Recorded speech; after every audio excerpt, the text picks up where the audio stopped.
पुरुषार्थ, चार पुरुषार्थ के लिए मनुष्य को मनुष्य योनि मिली है। पेट और प्रजनन तो पशु पक्षी भी कर लेते हैं।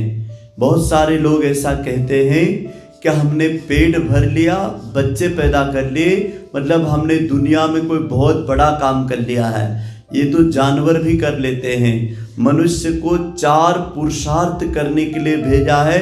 यही बात चार वेद, गीता, महाभारत और सभी पवित्र ग्रंथों का संदेश है कि हमें चार पुरुषार्थ करना चाहिए।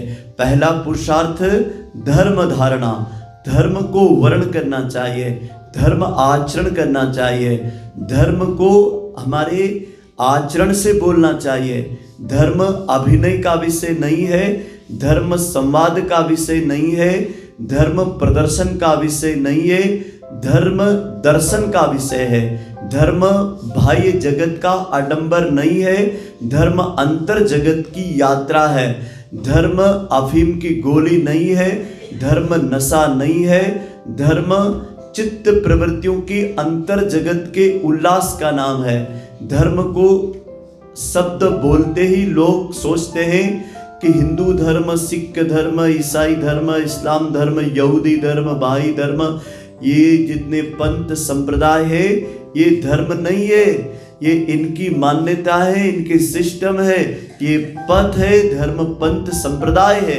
इनकी मैं बात नहीं कह रहा हूँ, मैं किसी मान्यता की बात नहीं। युग ऋषि लिखते हैं धर्म किसे कहते हैं, तो एक लाइन में लिखते हैं कर्तव्यों के पालन करने को धर्म कहते हैं। जो उत्तरदायित्व इस प्रकृति ने, इस समाज ने, हमारे दिमाग ने हमने ऊपर जो जिम्मेदारी ली है, उसको समझदारी, ईमानदारी, जिम्मेदारी, बहादुरी से करना, यही धर्म है। यह हमारी नैतिक जिम्मेदारी है। हमारे चिंतन, चरित्र और व्यवहार को जीना यही धर्म है।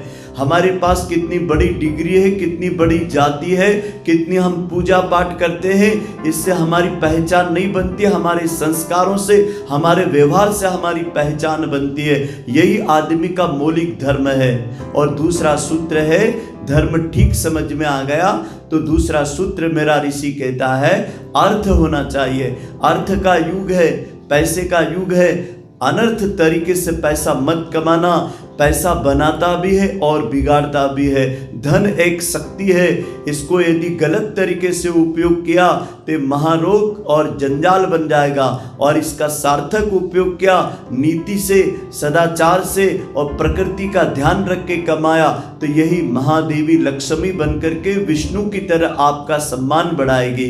तो धन की बात को हम नकारते नहीं है, लेकिन धन प्रदर्शन में नहीं जाना चाहिए, धन दिखावे में नहीं जाना चाहिए, धन प्राखंड प्रपंच में नहीं जाना चाहिए। जीत और हार का विषय धन नहीं बनना चाहिए, धन स्पर्धा में नहीं जाना चाहिए। धन सादगी, सज्जनता और मितव्ययिता सिखाए वो तो धन है, और जो प्रदर्शन सिखाए, व्यसन और फैशन की ओर ले जाए वो माया है।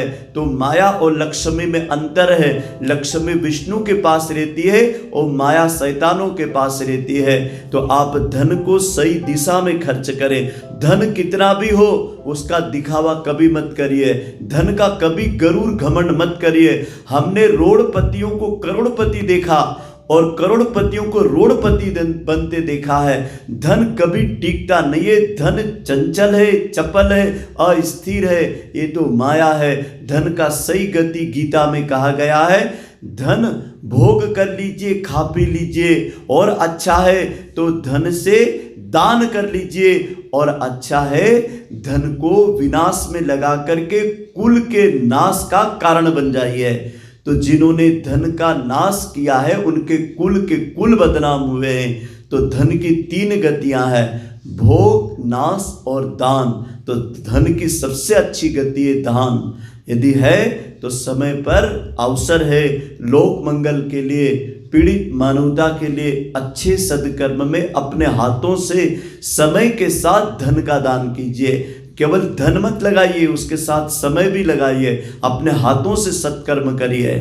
अगला और महत्वपूर्ण है तीसरा, यदि धर्म है, अर्थ है तो काम। काम दो चीजों को कहते हैं, एक काम वासना और एक काम पुरुषार्थ। हमेशा पुरुषार्थी बनिए, हमेशा जीवन में पुरुषार्थ को महत्व दीजिए। ना जरूरत है तब भी काम कीजिए। काम एक आदत है, काम एक सम्मान है, काम एक गरिमा है। संयम से प्रजनन कीजिए। बेटा बेटी में अंतर मत समझिए, भ्रूण हत्या कभी मत कराइए। जनसंख्या विस्फोट विश्व की समस्या है, इसलिए बहु प्रजनन को रोकिए। समझदार लोग अपनी जिम्मेदारी कम बढ़ाए और लोक मंगल के लिए अपना धन, साधन, प्रभाव, ज्ञान, पुरुषार्थ का एक अंश विश्व सृजन के सज्जन शक्ति की एकता में खर्च करें तो आपकी जीवन शक्ति का सही उपयोग हो जाएगा। इसलिए काम वासना पे नियंत्रण होना चाहिए, अंकुश होना चाहिए। जैसे शेर 12 साल में एक बार शेरनी का घर देखता है तो शेर का बच्चा ही जन्म लेता है। और जो बहु प्रजनन से जुड़ते हैं, कमजोर, कायर, कुपोषित बच्चों को जन्म दे करके हम जनसंख्या बढ़ा सकते हैं, देश नहीं मान बनता है। अंतिम और चौथा है मोक्ष। धर्म, अर्थ, काम और मोक्ष।